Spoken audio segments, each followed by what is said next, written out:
Curva a sua cabeça, fecha os teus olhos, peça para o Espírito Santo falar com você. Peça para o Espírito de Deus ministrar o seu coração nessa noite. Será que você pode fazer essa oração? De repente orar por alguém que está próximo a você e dizer: Deus, abençoa o meu coração, abençoa o coração dos meus irmãos. Senhor, fala com ele, fala com ela. Estabeleça, Senhor, no coração do meu irmão a tua bênção, a tua graça. Que o teu nome seja glorificado, que o teu nome seja exaltado. Que o teu nome seja, Deus, glorificado. Ó Deus, que a sua palavra caia em boa terra aqui hoje, Senhor. Que esta palavra produza fruto na vida dos meus irmãos. Que, Senhor, assim como o Senhor nos abençoou nesta manhã, na explanação desta verdade aos seus filhos, que nesta noite também o nosso entendimento, Senhor, ele seja alcançado. E que o Senhor nos dê, ó Deus, sabedoria para compreender o seu querer, a sua vontade e a sua graça sobre a nossa vida. Fala conosco, Senhor. Nós pedimos, porque a gente conhece a verdade e a verdade nos liberta. Quando conhecemos a verdade, a gente deixa de ser o mesmo, para que sejamos, ó Deus, conforme aquilo que o Senhor quer para a nossa vida e para o nosso coração. Nesta noite, Senhor, eu me coloco diante de Ti junto com os Teus filhos e peço que a Tua bênção seja sobre nós, em nome de Jesus. Amém e amém. Abra sua Bíblia em Lucas 15. Lucas 15. Deixa a sua Bíblia aberta. Nós vamos estar projetando aqui, mas você pode deixar sua Bíblia aberta e acompanhar. Eu quero hoje falar daquele que nos ama de uma maneira incondicional. Sempre a gente fala deste amor de Deus. E quando a gente pensa no amor de Deus, a gente pensa numa série de manifestações de Deus no decorrer das nossas vidas. A cada encontro que a gente vive neste lugar, a gente vive a possibilidade de conhecer um pouco mais sobre aquilo que Deus quer da nossa vida, sobre aquilo que Deus quer do nosso coração. E hoje eu quero me embasar nessa história, ou nesta parábola que Jesus contou. Em Lucas 15, Jesus conta 3 parábolas: a da ovelha que se perde, a da dracma que é perdida dentro de casa e a do filho pródigo. Na verdade, todas elas estão no mesmo contexto. E a Bíblia diz assim ao nosso coração. Lucas 15, do 11 ao 13. Jesus continuou: um homem tinha 2 filhos. O mais novo disse ao pai: Pai, quero a minha parte da herança. Assim o pai repartiu a propriedade entre eles. Não muito tempo depois, o filho mais novo reuniu tudo o que tinha e foi para uma região distante. E lá desperdiçou os seus bens, vivendo desenfreadamente. Que história, gente! A Bíblia diz no verso 11, Jesus continuou. Por quê? Porque Jesus havia contado 2 parábolas. A da ovelha perdida e da dracma perdida. E quem que estava ouvindo Jesus? Estava ouvindo Jesus os publicanos, os pecadores, mas estava ouvindo também Jesus os religiosos. Aliás, os religiosos, eles ficavam em campanha para ouvir o que Jesus estava falando.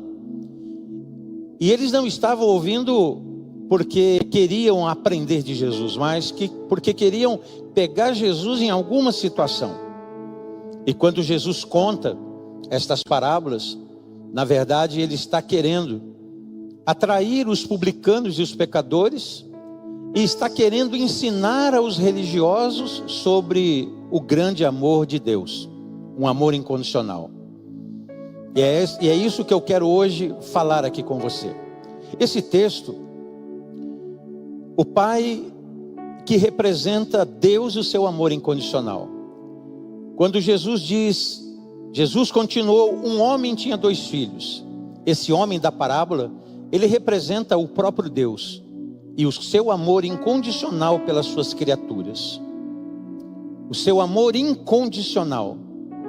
Deus é bom e Deus ama a todas as pessoas.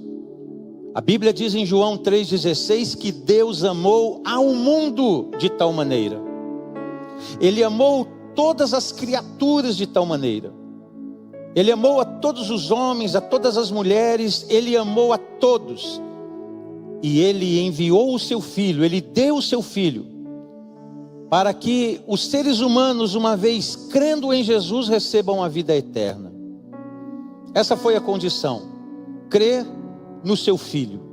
Deus amou o mundo de tal maneira que deu o seu Filho, para que todo aquele que nele crê não pereça, mas tenha vida eterna. Esse é o propósito de Deus para a vida do homem.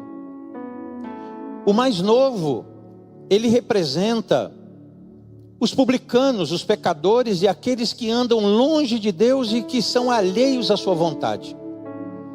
E a gente vai compreender melhor no decorrer aqui da mensagem. E o filho mais velho, ele representa a religião, ele representa os religiosos da época, ele representa aqueles que se opunham a Jesus e aos seus ensinos. Então esse filho mais velho é aquele que não celebrou o retorno do seu irmão, que não celebrou a restauração do seu irmão, que não celebrou a festa que foi feita em prol da nova vida que aquele menino iria viver. E essa parábola nos ensina.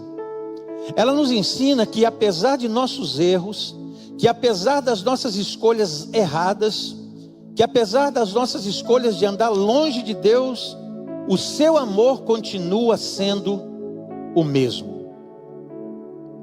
Hoje pela manhã, eu falava de um escritor muito famoso no meio cristão, Philip Yancey, e ele disse o seguinte: ele disse que não há nada que você possa fazer para Deus te amar mais, e não há nada que você possa fazer para Deus te amar menos. Ou seja, Deus ele nos ama. Deus ele não tem alguém predileto, ele não tem filhos prediletos. Deus ele tem gente que o prefere, gente que o quer, gente que o deseja.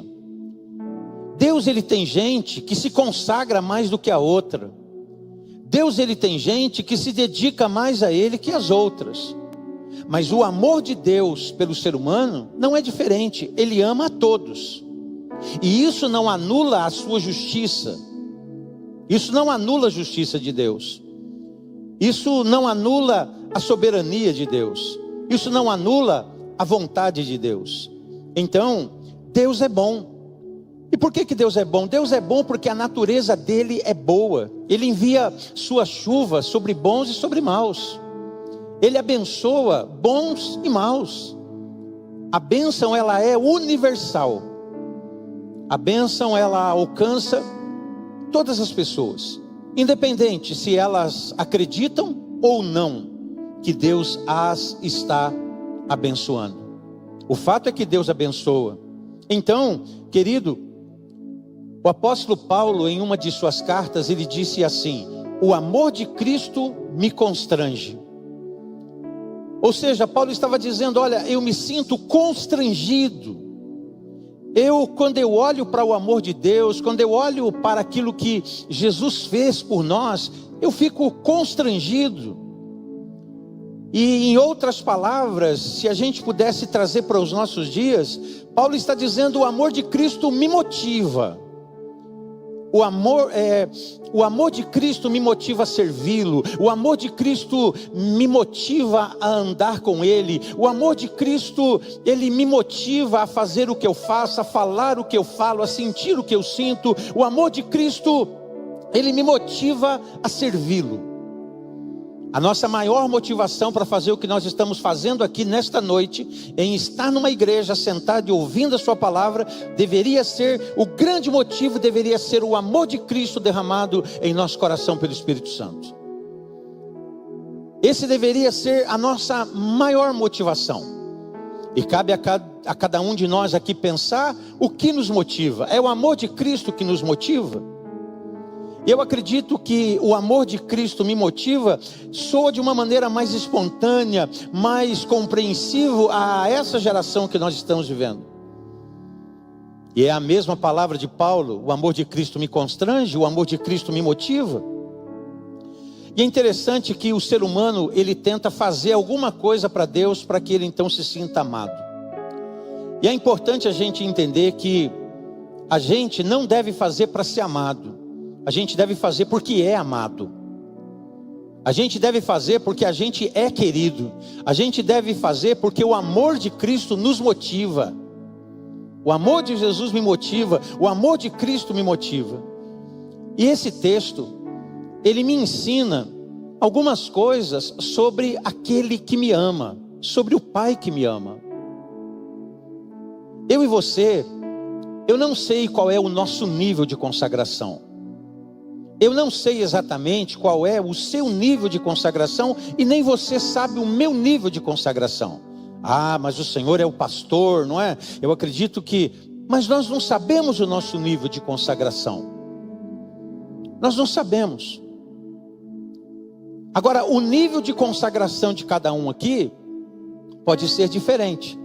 Mas o amor de Deus por cada um de nós, não pense você que Deus ama mais o pastor do que a ovelha. Deus ama a ovelha e Deus ama o pastor.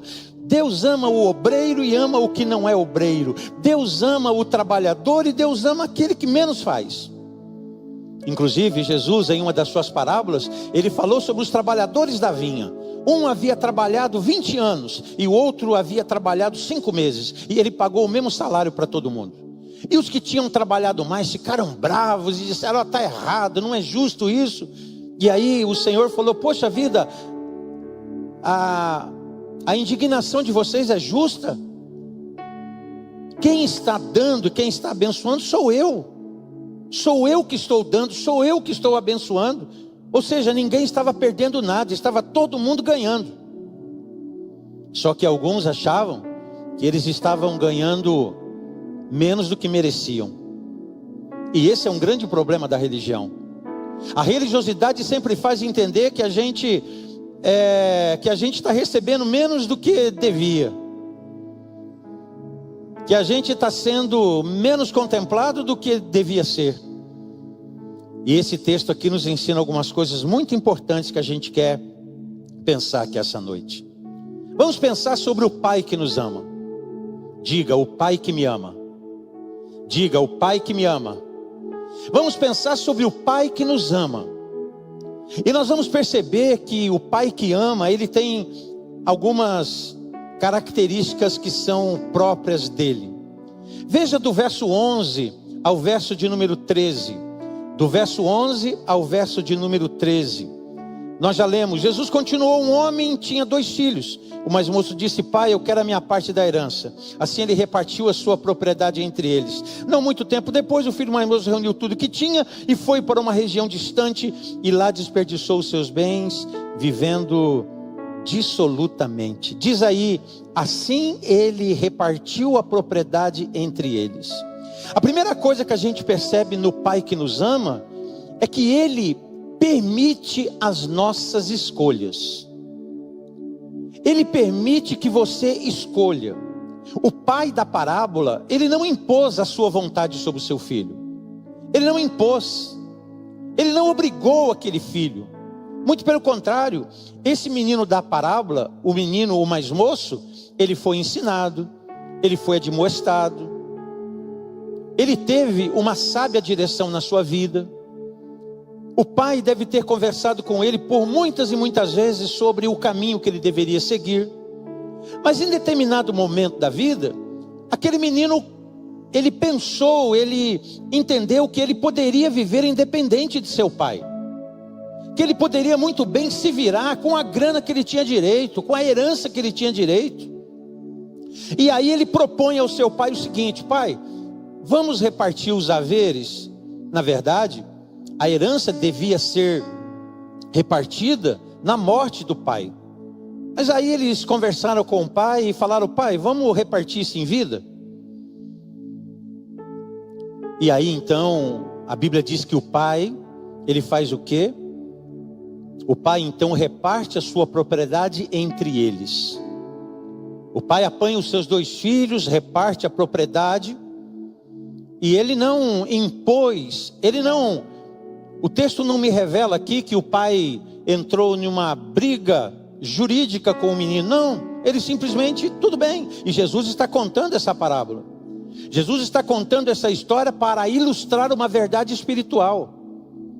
E o que eu entendo aqui é que Deus, ele permite a minha escolha. O pai aqui permite que o filho tome as suas próprias decisões, mesmo entendendo que isso poderia levá-lo a um caminho de dor, de sofrimento e até mesmo de morte. Mas o pai não proibiu ele. É assim como nós também. A gente vai caminhando na nossa vida de fé e a gente passa a ter compreensão da vontade de Deus. Não venha você me dizer, eu não entendo nada da vontade de Deus. Eu tenho certeza que se você tem parado para ouvir, parado para escutar o que Deus tem falado, você deve ter conhecimento de parte da vontade de Deus. Talvez você não tenha o conhecimento de toda a vontade de Deus, mas você já tem o conhecimento do básico da vontade de Deus. Você já tem o conhecimento daquilo que é básico, e aquilo que é básico pode transformar a nossa vida e o nosso coração. Então, o pai, ele permite a escolha do filho. Ele concede a herança ao filho mais novo, mesmo sabendo dos riscos que essa decisão poderia trazer. E esse é o amor de Deus. Deus, ele permite que o ser humano escolha o seu caminho. Deus, ele não impõe. Assim como Deus não impôs a sua vontade a Adão e Eva lá no jardim do Éden. Deus coloca eles no jardim e diz a eles, olha, eu quero que sobre tudo isso vocês dominem, mas sobre essa determinada situação eu não quero que vocês toquem. Mas o que eles fizeram? Eles fizeram exatamente o contrário daquilo que Deus pediu. E eles foram e tocaram naquilo que Deus disse que não haveriam de tocar. E Deus permitiu e Deus deixou. A pergunta das pessoas é, pastor, por que Deus, sabendo que o homem ia pecar, ele deixa a árvore lá no meio do jardim? Por quê? Por quê? Porque Deus queria que o homem aprendesse a obedecê-lo por sua própria vontade. Aprendesse a andar com ele por sua própria vontade. Por isso, meu irmão, eu não acredito que o homem não tenha vontade. Eu não acredito que o ser humano esteja desprovido da vontade. Não, a fé vem e vem pelo ouvir a palavra de Deus. A gente ouve a palavra de Deus. Foi assim que aconteceu conosco. Nós ouvimos a palavra de Deus gerou fé em nós, e nós então apresentamos a nossa vida para Deus e passamos então a viver uma vida para Deus. Como que o homem não tem escolha?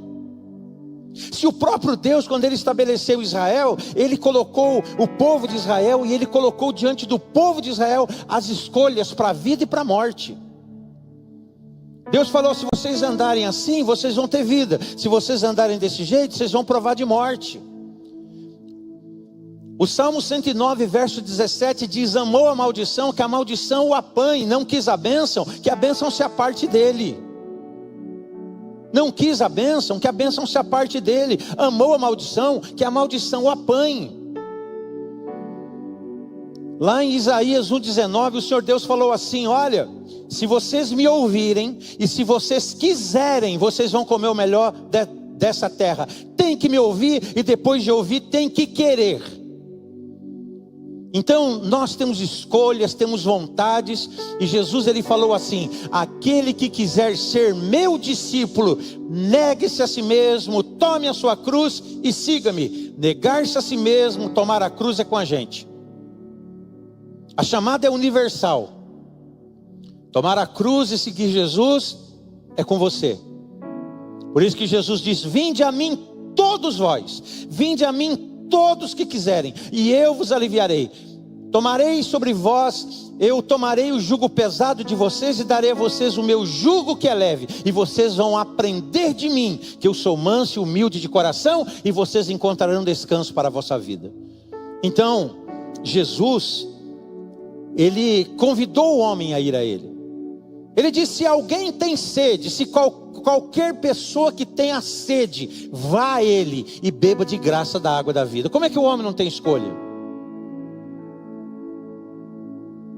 Como é que o homem não tem escolha? Lá no livro de Apocalipse: guarda bem o que tens, para que ninguém tome a tua coroa. Guardar bem o que tem é comigo e com você, é a gente que tem que guardar.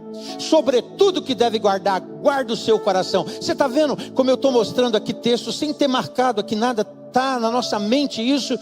Então, é com a gente, tem coisa que é com você, a consagração é com você. Sem lenha o fogo se apaga. Se você não colocar sua vida no altar, você vai apagar, você vai virar carvão e você, enfim, vai ser vítima de Satanás. Mas se você oferecer a sua vida, o fogo arde continuamente sobre o altar. Enquanto você oferecer a sua vida, haverá fogo sobre a sua vida, haverá a presença de Deus sobre a sua vida. Então veja, o pai da parábola não impõe a sua vontade sobre o filho. Não, ele concede a herança para o filho. É um amor que se manifesta na liberdade que Deus nos dá.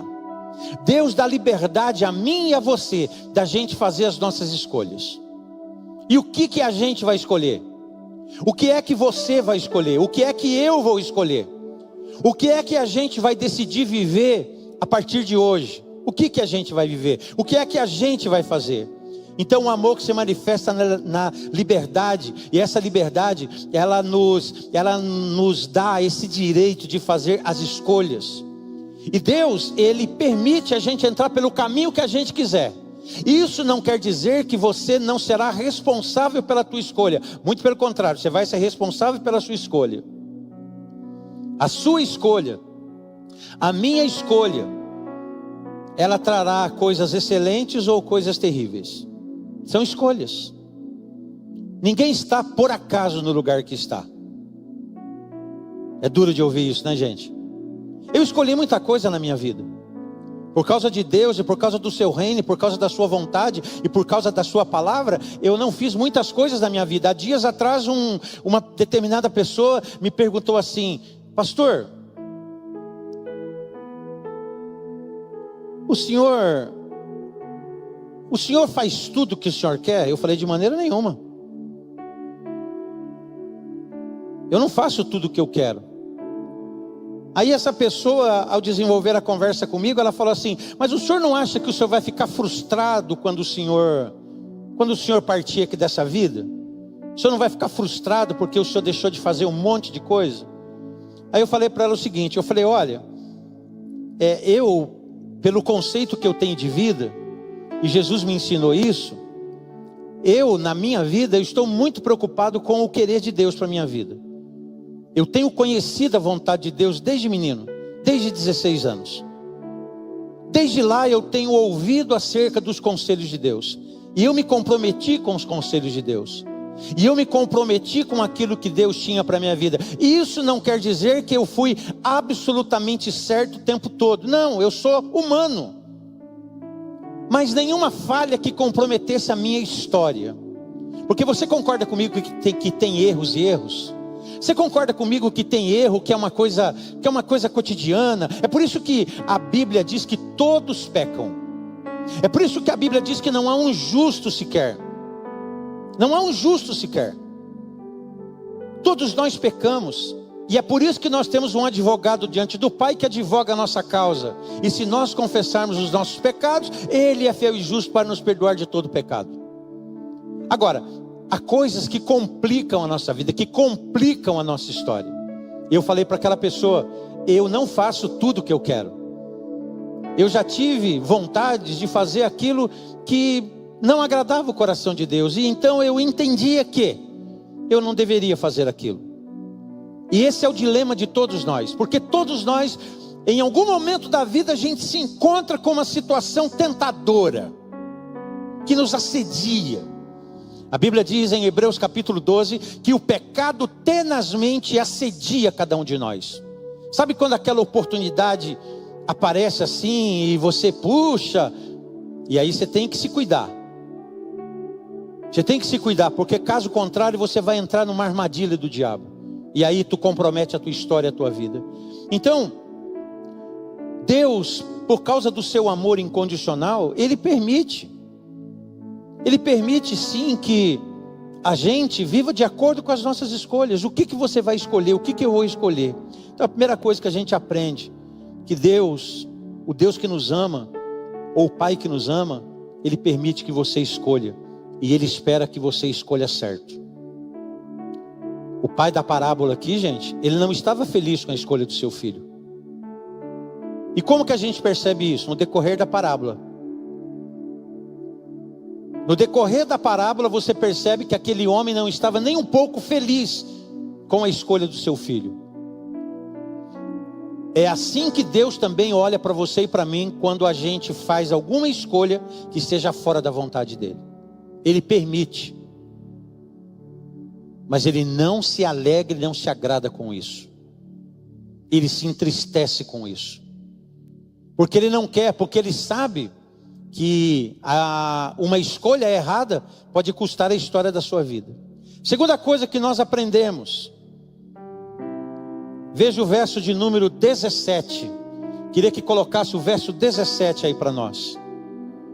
Diz aí no verso 17: caindo em si, disse: quantos empregados de meu pai têm comida com fartura e eu aqui morrendo de fome? Ou seja, esse menino fez a escolha de pedir a herança e ir embora, e viver sua vida, independente do pai, longe de casa, longe da comunhão da família, longe da sua casa. Agora, a gente percebe que esse menino aqui, o que ele fez? A Bíblia diz no verso 17, que ele caiu em si. Mas quando que ele caiu em si? Quando ele perdeu tudo. Quando ele perdeu tudo, ele caiu em si. Quando ele não tinha mais grana, quando ele não tinha mais dinheiro, quando ele não tinha mais amigos, e quando ele foi trabalhar numa empresa,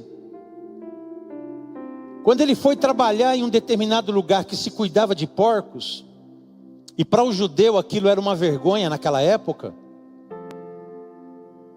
e até hoje eles têm esse conceito ainda entre eles, esse menino vai para lá e ele perde tudo. Passa a haver uma grande fome na terra, que ele desejava comer lavagens com os porcos. Ele desejava fazer isso, e aí essa situação toda fez com que ele caísse em si.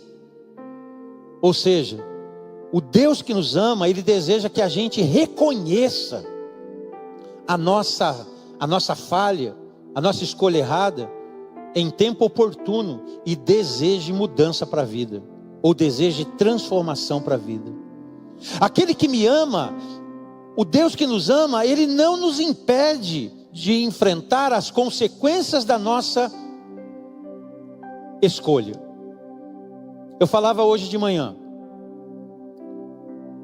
quando jovem, eu tinha 20 anos, eu conheci um determinado rapaz que eu o evangelizei, eu levei Cristo a ele, eu o levei para a igreja, e eu comecei a trabalhar com ele e levar o evangelho para ele. Ele ia à igreja, ele frequentou um tempo a igreja. Depois de um tempo ele decidiu fazer um caminho avesso à vontade de Deus, totalmente avesso. Ele resolveu fazer um caminho contrário ao reino de Deus, e ele foi viver aquela vida libertina, aquela vida envolvida com um monte de coisas. E ele foi. Esse moço ficou cerca de 2 anos fora da igreja. 2 anos. E eu me lembro desse rapaz ter voltado depois de 2 anos, depois de andar pelos caminhos que ele andou, depois de fazer as coisas que ele fez, e depois de agir de uma maneira totalmente errada e avessa à vontade de Deus, ele retornou à igreja.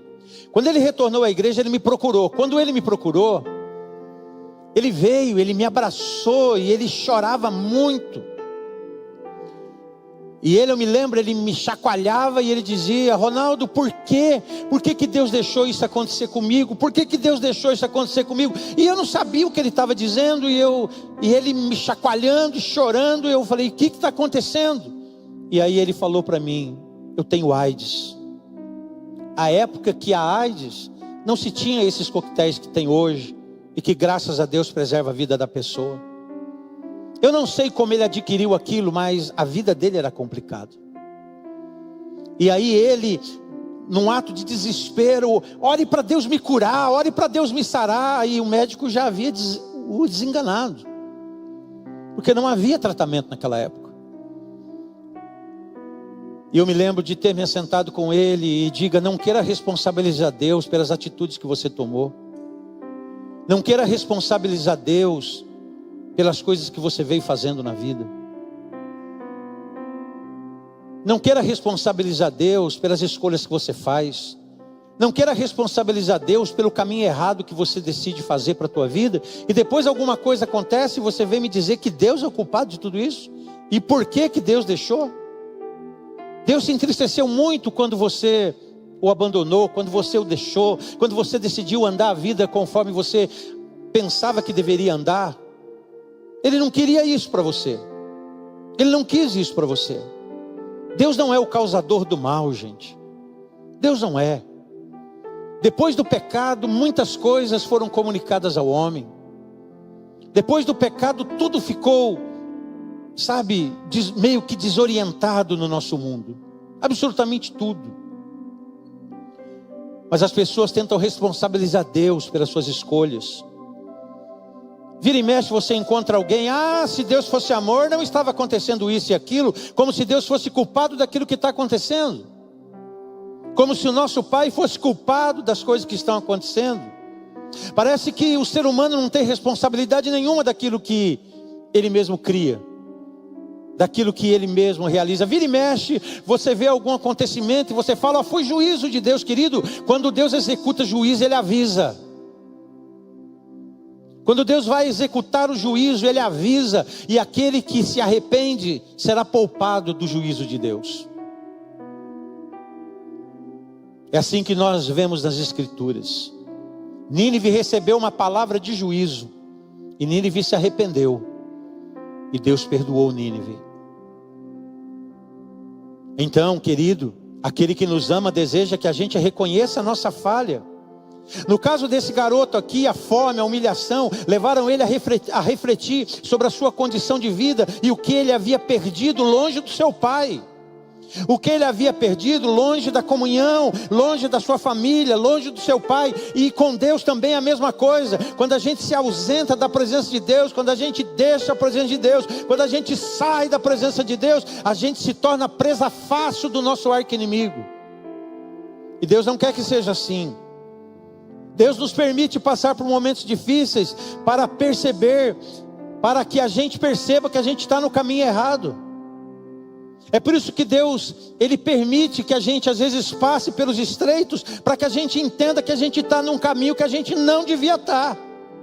É por isso que Ele permite. Ele não exime nem a mim, nem a você de provarmos de tristeza e de dor por causa de um caminho errado que a gente decide andar. Aquele que nos ama não encobre as nossas falhas e nem nos mantém em um ciclo de destruição. Ele quer tirar a gente da destruição. Ele quer tirar a gente do caminho de morte e quer nos estabelecer num caminho de vida. É isso que Ele quer fazer.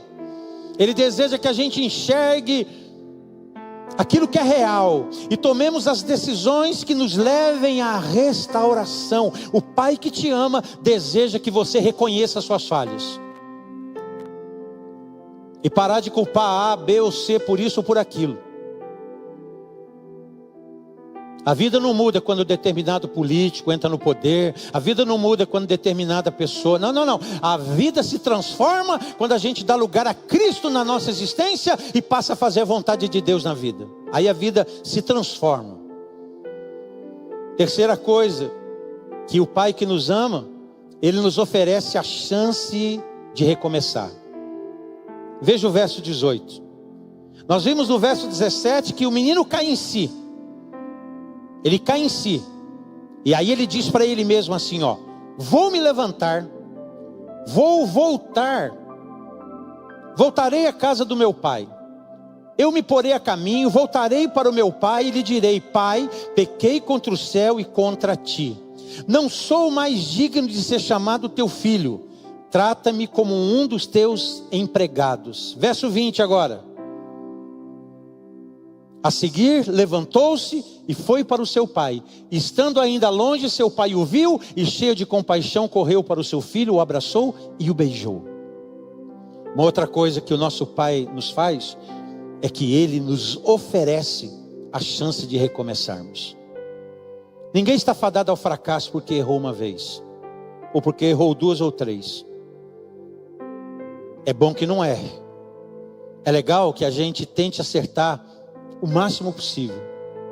E meus irmãos, quando eu digo isso para você, eu quero que você entenda uma coisa: que quando eu e você estivermos compromissados com a vontade de Deus, a gente vai mais acertar do que errar.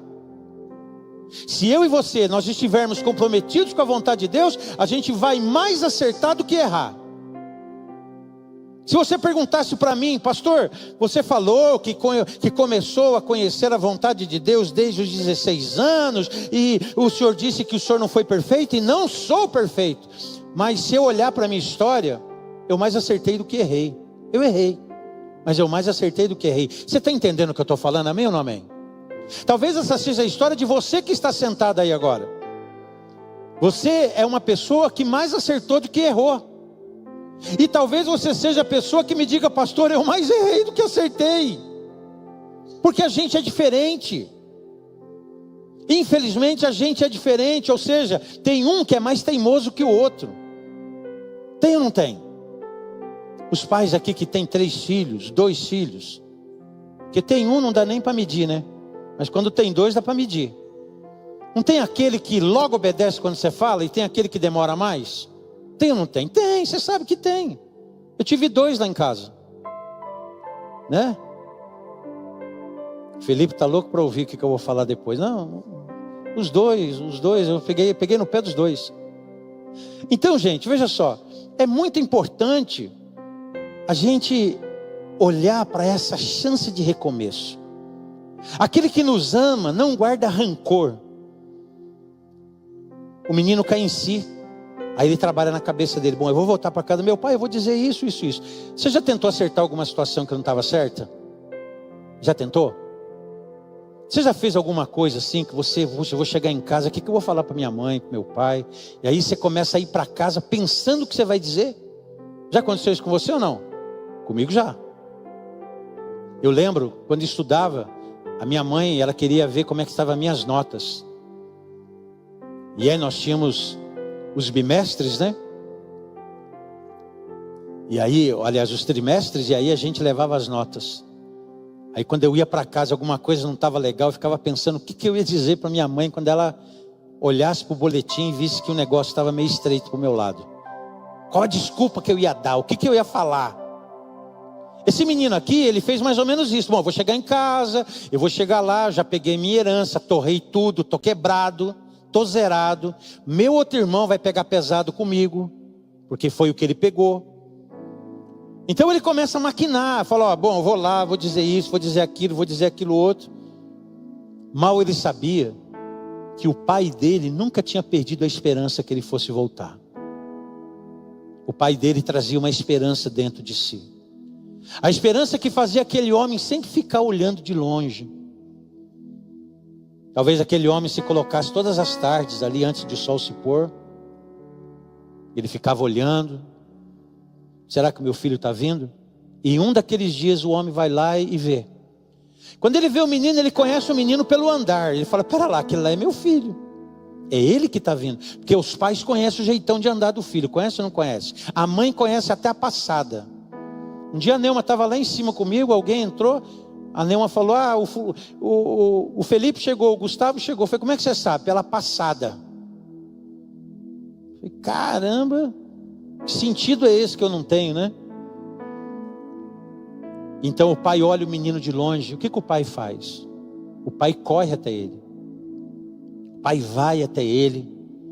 O pai corre ao encontro dele. O menino talvez estivesse vindo cabisbaixo, nem percebeu o pai chegando.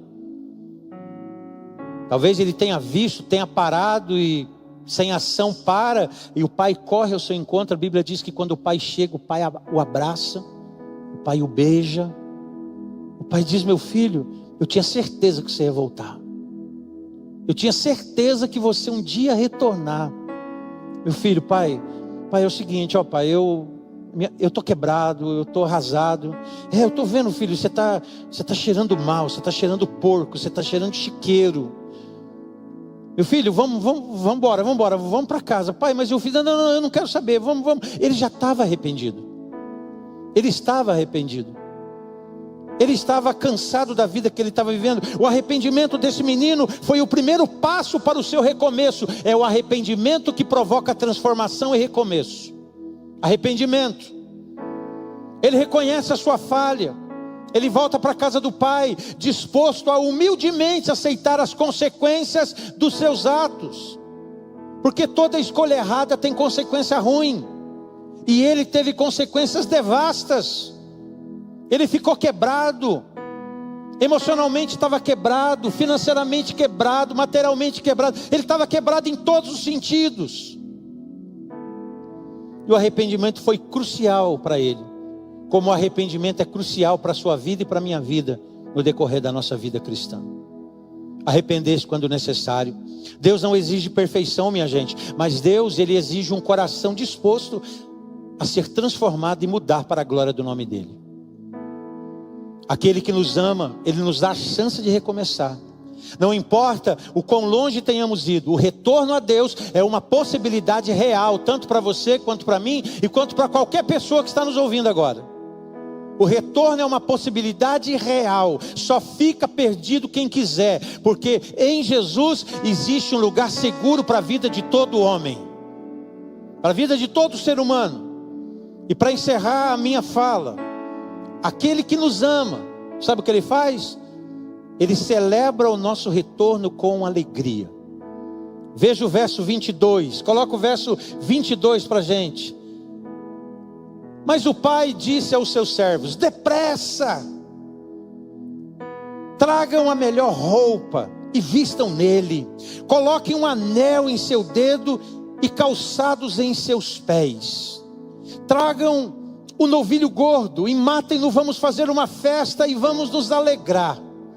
Pois este meu filho estava morto e voltou à vida, estava perdido e foi achado, e começaram a festejar o seu regresso.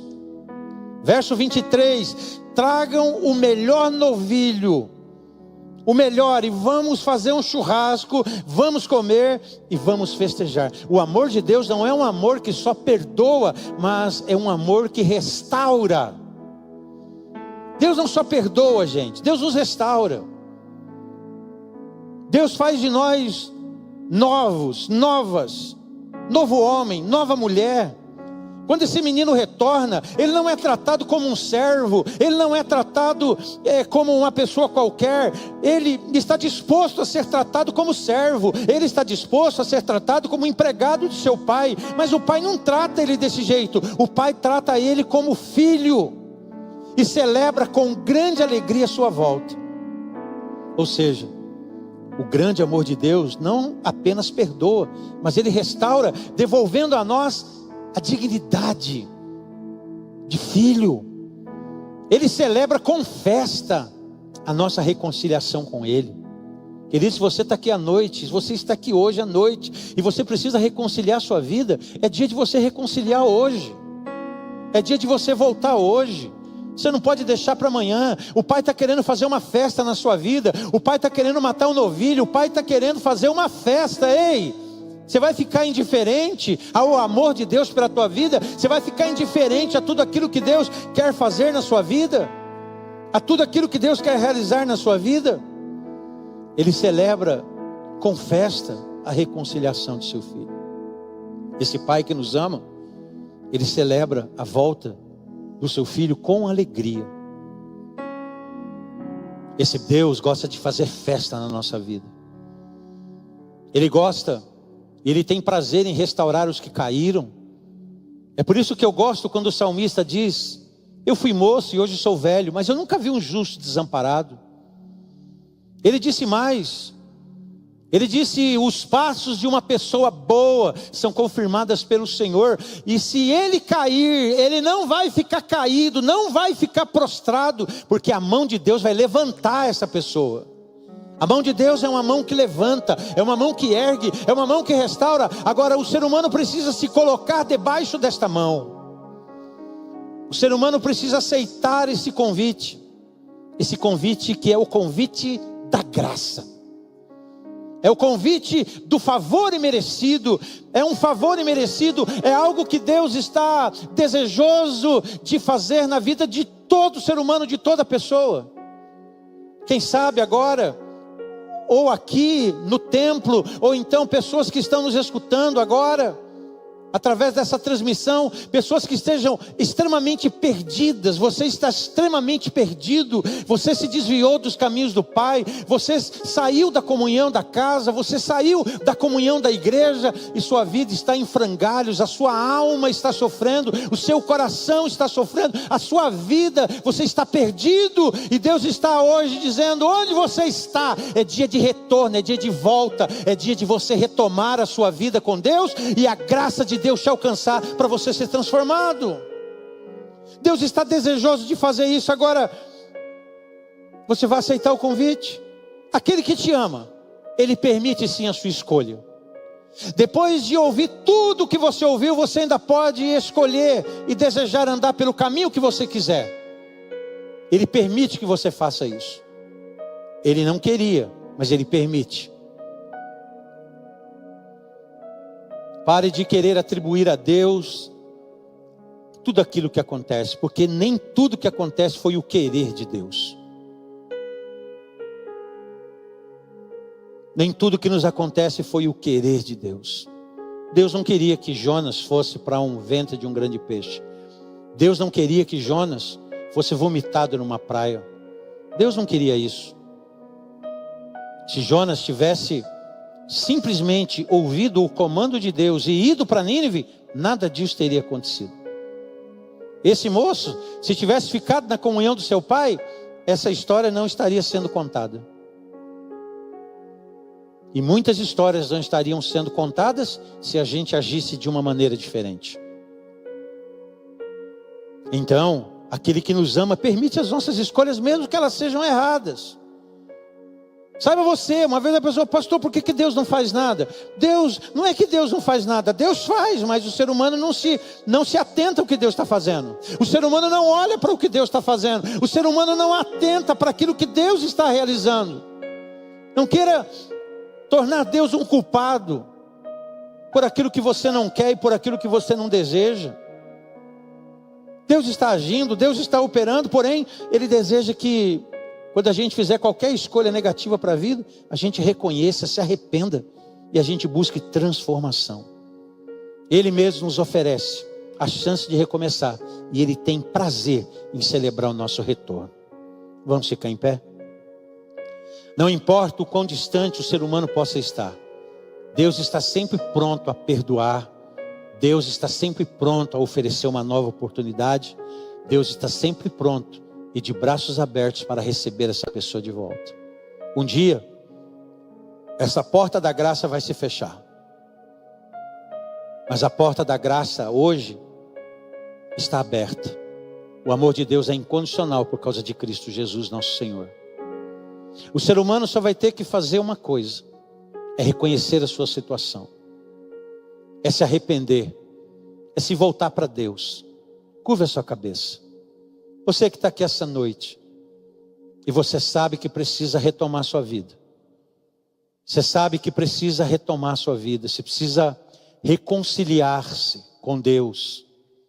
Você precisa voltar-se para Deus. Ei, eu quero te chamar agora em uma atitude de fé. Eu quero fazer 2 apelos. O primeiro deles: você que está aqui sabe que você precisa colocar seu coração de volta no altar, colocar a sua vida de volta no altar. Queria convidar você rapidamente a sair do seu lugar, vir aqui à frente. Você que sabe que precisa se reconciliar. Pastor, eu preciso me reconciliar. Pastor, eu preciso colocar minha vida no altar de Deus. Eu preciso retomar, porque o amor de Deus é incondicional por mim. Então, você que está aqui essa noite, está nessa condição, sai do seu lugar, vem aqui à frente. Venha rápido, eu não quero me demorar. Sai do seu lugar, vem aqui. Tem um lugar para você aqui nesse altar. Você sabe, você tem conhecimento da vontade de Deus. Você tem conhecimento da verdade de Deus. E Deus está chamando você hoje. Ele quer colocar uma roupa nova, um anel no teu dedo, uma sandália nos teus pés. Venha, vem para frente. Venha junto do altar.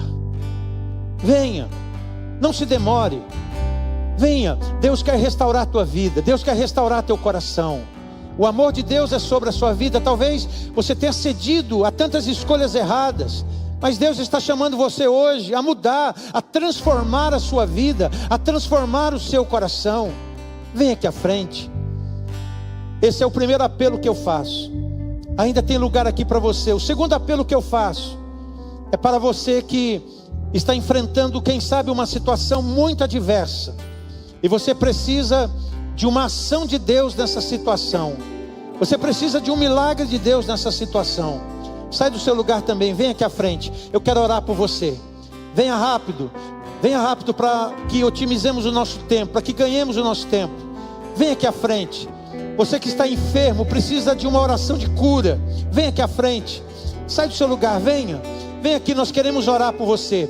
Nós queremos abençoar a sua vida. Nós queremos declarar sobre você a unção do Todo-Poderoso, a unção de Deus, do Deus que cura, do Deus que sara, do Deus que abençoa.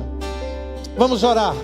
Pai amado e querido, em nome de Jesus, nós temos aqui, Senhor, estas pessoas no seu altar. Alguns, ó Deus, que estão reconciliando-se, que estão, ó Deus, assim como aquele menino da parábola, estão retomando, estão retornando, estão deixando aquela escolha de morte para abraçarem a escolha da vida. Estão, ó Deus, desejosos de voltar à comunhão do Pai, à comunhão da tua casa, à comunhão do teu reino. Meu Deus, nós abençoamos estas pessoas que se colocam desta maneira, que o Senhor possa fazer com elas, assim como aquele pai fez com aquele menino. Colocou nele uma vestidura nova, colocou nele uma sandália nova, colocou nele um anel novo, e, ó Deus, matou o novilho e fez uma festa. Senhor, que o coração dessa pessoa seja transformado, mudado. Espírito Santo, vem dirigir as ações do coração dessa gente, vem dirigir as ações do nosso coração, Senhor, em nome de Jesus. Eu quero abençoar, meu Deus, aqueles que estão aqui diante também, ó Deus, de situações adversas e que necessitam de um milagre das tuas mãos, de um toque das tuas mãos. Senhor, o Senhor pode tocar, o Senhor pode realizar coisas que olhos não viram, ouvidos não ouviram e coração não compreendeu. O Senhor pode surpreender o nosso coração. Afinal de contas, o Senhor é Deus, e Isaías disse que o Senhor trabalha por todo aquele que em ti espera. Senhor, em nome de Jesus, nós abençoamos essas pessoas. Nós, ó Deus, abençoamos também a saúde dos teus filhos, que haja saúde. O Senhor é o Jeová Rafa, o Deus que sara todas as enfermidades, e nós declaramos, ó Deus, saúde sobre os teus filhos, em nome de Jesus. Em nome de Jesus, ó Deus, nós oramos e abençoamos o teu povo, Senhor. Assim oramos agradecidos. Volta para o seu lugar cantando para a glória de Deus.